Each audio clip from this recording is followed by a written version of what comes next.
We do. So I've got a general question, but I've also got, it links into 3 questions that we've had this week, and I think we actually covered it in another recent one as well. So I'd like to make a little mini video, because we're at that time of the year again where people are getting the reminders about their COVID jags and stuff like that. So I'll read you what we've got, and then if we could cover those in the answers, but then also sort of just a general one. So one patient has gotten in touch to say that their nurse says not to have the COVID jab, and that advice has been given to all liver patients. She wanted to check that was in line with our understanding for PBC. So she's had advice from her nurse not to have it.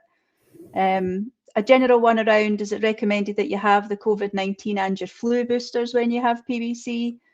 And also another patient asking if they're entitled to the free flu and COVID injections, and also would potentially her husband also be entitled because he's her carer. Okay, right. So it's that time of year, isn't it? Yeah. And over the years, vaccination crops up as a frequent topic. And I'll say what I always say when we talk about vaccinations is that the 2 things that have transformed human health in the last 200 years have been access to clean water and vaccination. So not statins and antibiotics and things like that, all of which are useful, but those were transformative. So in population terms, in general, vaccination has transformed people's lives. However, like everything in life, at a population level to an individual, as you get down to the individual person, it becomes a little bit,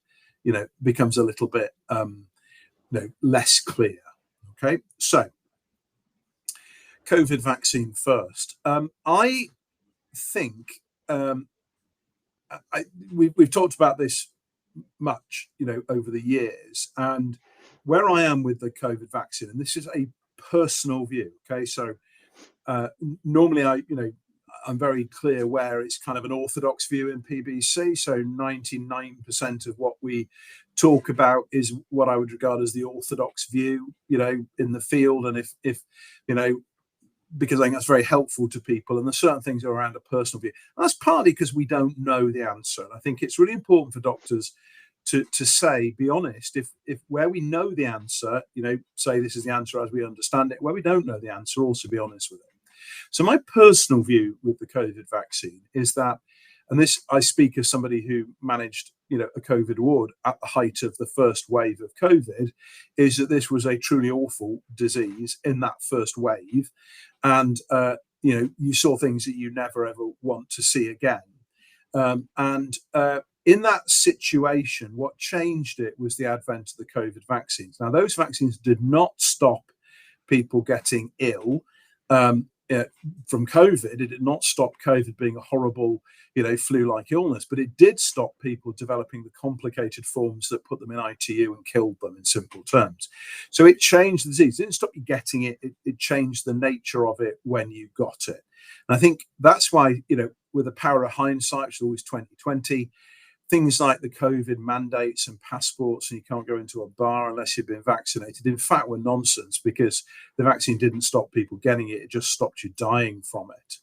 And I think that's important to realize. So now, I think those forms of really horrible COVID that we saw at the beginning, where people had real breathing troubles, clots in their lungs, and so on and so forth, we just don't see that anymore. What we do see is what we've always known, is that people with health problems will get chest infections, and chest infections can be bad for you. So are there people dying at the moment who have COVID on their death certificate? Yes.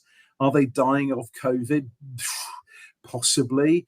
Is that similar to flu or bronchopneumonia or something? Probably. So you've got to distinguish between somebody in whom a variant of COVID is a direct cause of their death, or a factor in somebody who is ill. I think that's important, because it does change what we do to it and respond to it. So on that basis, I think it was absolutely right that people got the vaccine early on, and actually PBC patients were absolutely fine with the vaccine. I'm not sure where the guidance not to take the vaccine comes from. That's not advice I would give to anybody. So vaccine was transformative for this. I think the need for ongoing vaccination is less clear. Okay.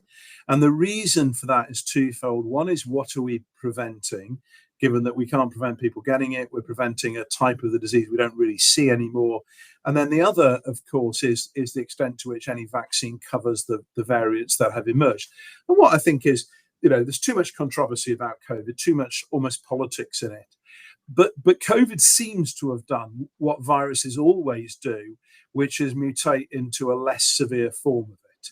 And that's the rapid evolution of viruses, because a virus that kills people is not a very effective virus, because all a virus wants to do is to basically make baby viruses that go on to infect other people. And if you die of an illness, you don't go out and infect other people, so the virus dies out. What you really want to do is have people go out and cough and sneeze and, but still meet other people. So COVID is doing what, Spanish flu that caused us the problems in 1918 is still around, but it's a much milder form, because that's what viruses do. So the benefit of the vaccine is probably less than it was at the beginning. The risks, I think we're still starting to understand. What do I think? I think there is with the kind of RNA virus vaccines that people talk about, I think there are undoubtedly rare people who get a cardiomyopathy from it. I've seen it myself. Rarely. I think with the AstraZeneca virus vaccine, I think there are undoubtedly clotting problems. We don't use that vaccine anymore, but they are rare. So like with literally everything we do in medicine, it's a risk and benefit. Take an operation for appendicitis, okay?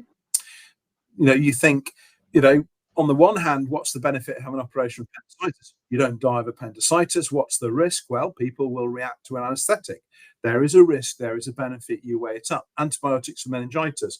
You could avoid dying of meningitis, but you could have an allergy to the antibiotics. There is a risk and a benefit to everything, but those are examples where it's really clear cut. To me, the early days of COVID, it was really clear cut. I think it's less clear cut now. Have I had a recent booster for COVID? No, I haven't actually. My wife is an intensive care consultant, ran a COVID intensive care unit. She's not had a booster for COVID. You can make of that what you will. Flu, it's always been slightly more marginal flu vaccination. At a population level, it reduces the severity of flu. But we all know, years when the vaccination is good and vaccination is less. I don't think there's as much controversy about the flu vaccine. I think it's a safe thing. It's just the question is, the risk and the benefit ratio.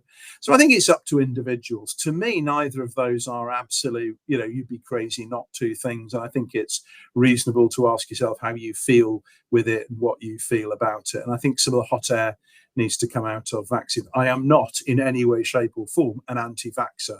Please do not take that as the message. That's why I said vaccination has been one of the things that transformed our human existence. And I've said frequently on these things, when I started as a junior doctor in 1988, we still had iron lungs on the ward for people with polio. Okay. And that sounds like something out of the 19th century, and it was, but that's the only way you could keep people alive.